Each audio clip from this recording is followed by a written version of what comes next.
Since we were living in Brazil, as we were considering the options, we wanted them to come here and have a ministry house experience from early on. Because ministry house has been such a strong point at Xenos for so long, we felt like they would gain better friendships, that they'd get a lot more of an idea of what in-depth relationships are like.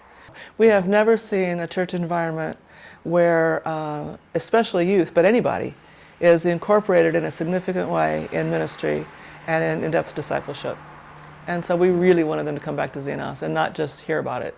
Oh, I love living in this kind of environment. I didn't grow up where I had someone in my room. I always had my own room. I basically had my own space. It was real personal to me. So I became a loner at an early age, and I just immediately, when I moved into a ministry house, I really loved the interaction we had with people. I've learned a lot about being responsible for my own things and respecting other people's space as well. Living in the ministry house and just being around other women who are striving after the same thing, relationships-wise, really gave me the opportunity to learn how to build in with relationships and get to know the girls on a deep level. To see the change that's gone through all of us has been really exciting. And honestly, my relationship with the Lord has never been this close before either. And a lot of that is because of the community that I'm around and the consistency of it. And I can't imagine life without it. You know, the day I have to move out of ministry house will probably be one of the saddest. I love it here so much. It's the hardest thing I think I've ever done, ever, but it's definitely been the most rewarding. I lived in an honors dorm, so a lot of these students are very quality students, and they're sleeping around, getting drunk, looking at pornography, just like the rest of our culture. So it's not like having your kid in the right dorm or the right school is going to keep them away from the cosmos. Anything you could want is at your fingertips from a moral point of view, and some of it sort of is forced upon you. There would be nights where I would try to go to bed, but my roommate was hanging out with a chick in the bedroom, and I kind of didn't know whether to go in there or not.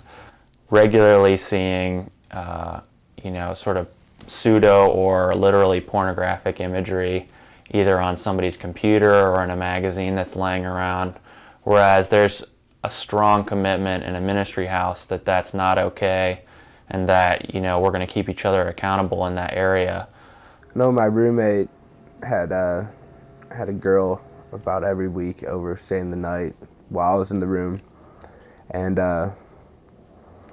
that's just like one of many things. You also have, as I said, you have drugs circling around. The only like real quiet place is like in the downstairs lobby, and you have people walking in and out and interrupting you, and it's really, I couldn't study in the dorms. We thought the dorms would be a good idea. He thought the dorms would be a good idea because it would put him right in the heart of campus. He would be in the flow of communication at Ohio State.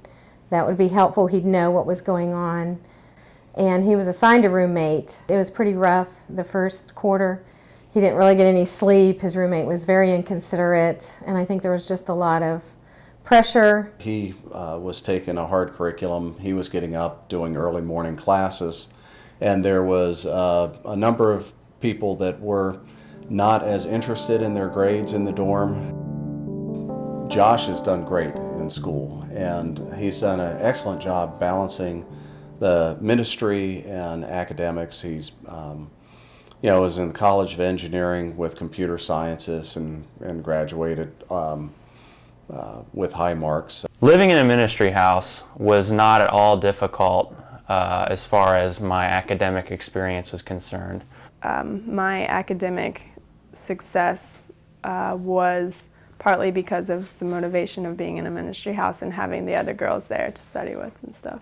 I've had the most success in academics because of ministry houses. The first house leader I had really kept the ministry house full of like a drive for more academics and studying hard, and it was really cool because he set the bar high for our kind of attitude shift of, instead of doing enough to get by, let's view academics as a stewardship, and let's go out there and do a good job. My dad was against me going into a ministry house at first, and then after he saw my leap in academics go up, he was for it, and he said, you know what, I'm going to help you out. So now I'm full-time, and I'll probably graduate within a year. Well, I feel my character has definitely been challenged living in a ministry house in a good way. Before, when living with my parents, it was really easy to let it all hang out and not worry about it, and then go out with my friends and be almost a completely different person sometimes.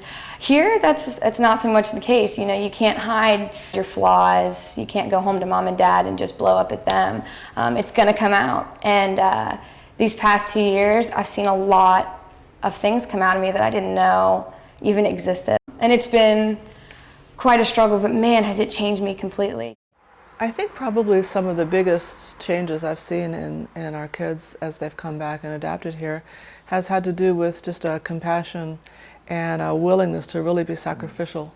We've really felt like he's blossomed with some leadership skills and some other things that, having this little microcosm of a community, he really grew quite a bit.